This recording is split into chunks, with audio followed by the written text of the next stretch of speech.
What's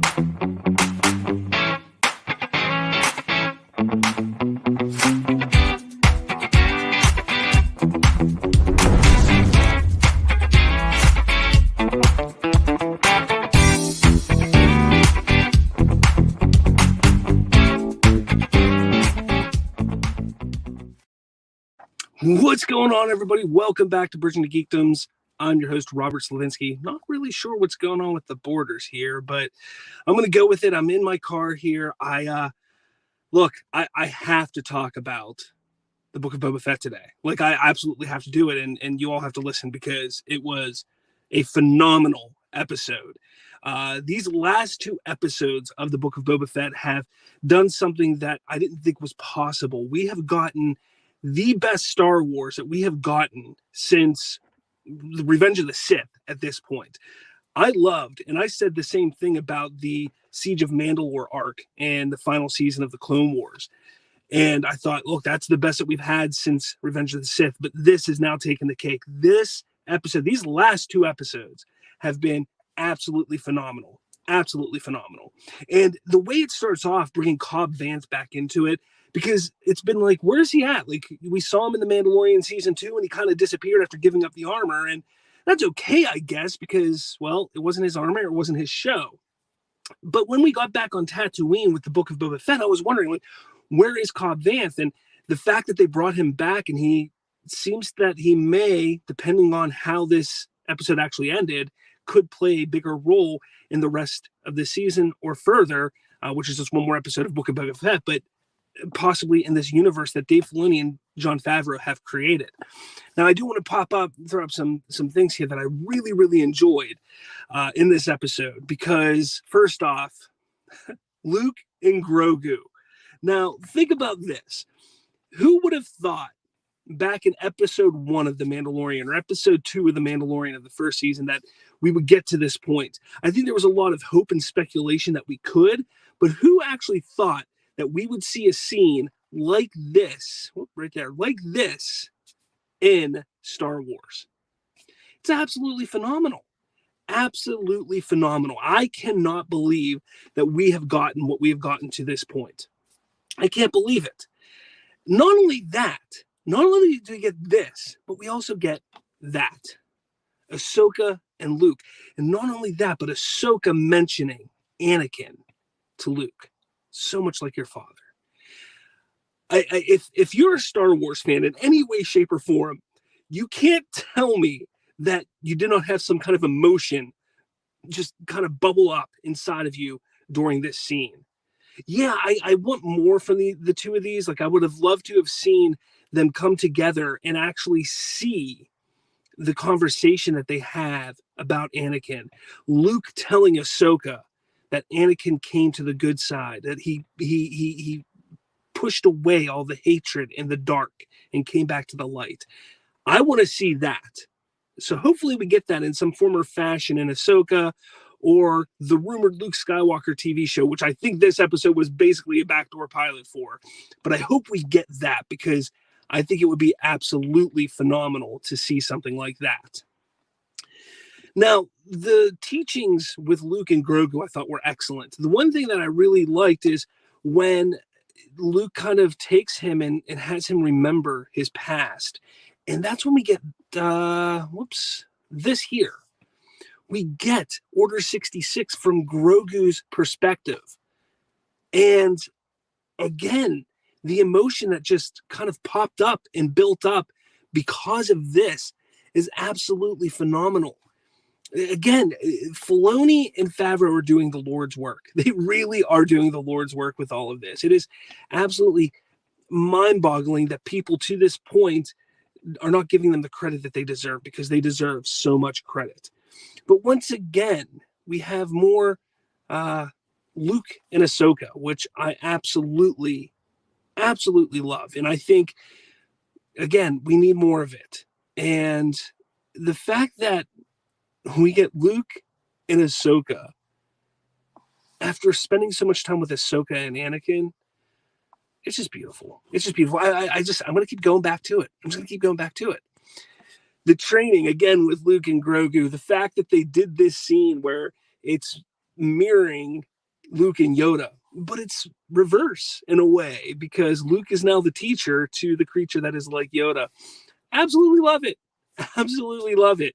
Again, this is fan service. There's so much fan service in this episode, and I've seen a lot of people on social media complain about fan service. This is just fan service. Well, what else should it be? I'm sorry, but if I'm watching a franchise that I enjoy, that I love, hell yeah, I want them to do fan service. Hell yeah, I want them to appease to me because I'm a fan of the show. I'm a fan of this franchise.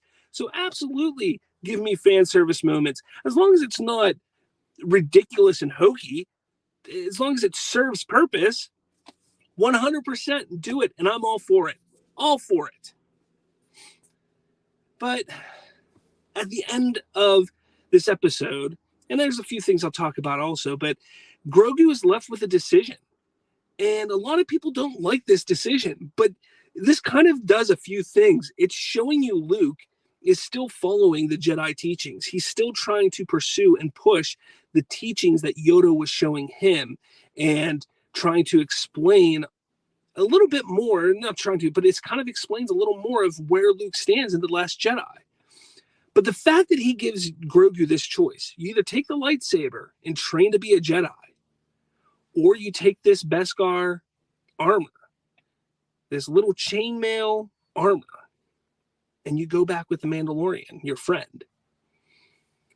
And leaving that decision up to Grogu is incredible. But that's what you have to do. Luke is like, you can be my first student, or you can go here. He's giving him the choice. And that's something that the Jedi didn't always do in the Old Republic, in the old days, in the old ways. They would take these children and turn them into Jedi.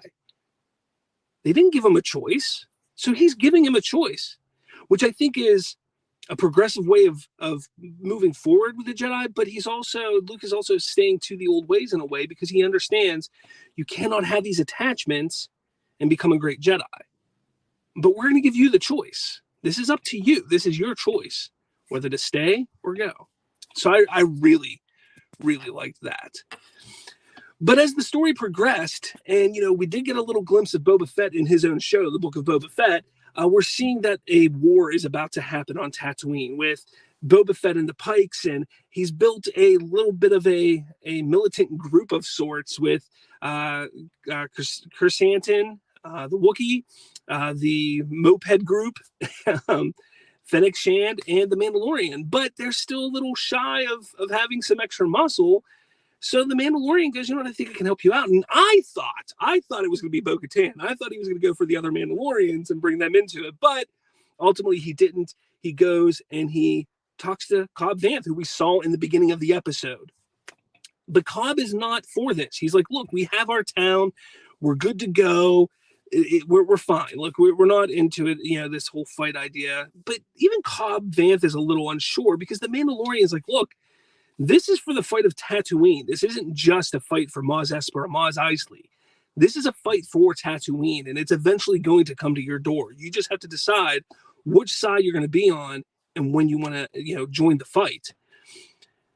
But the fact that he leaves, and in the distance, in the silhouette, we see a very cowboy-esque silhouette. And my reaction was, no, they can't. They can't be doing it.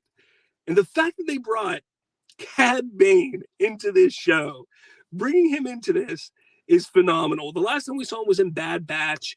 He and Fennec Shand actually, had a little bout, which was interesting. But the fact that we now have Cad Bane in live action looks phenomenal. He looks great in live action. He shoots Cobb Vanth as well as his little deputy there and kills his deputy. But is Cobb Vanth dead? I don't think he is. He's going to stick around, and I think that's what's going to push him to join the fight with the Mandalorian and Boba Fett. But the fact that they brought Cad Bane into it, and the fact that Cad Bane is working, again, he's a bounty hunter of sorts. He's an assassin for hire. An assassin, I believe, not a bounty hunter.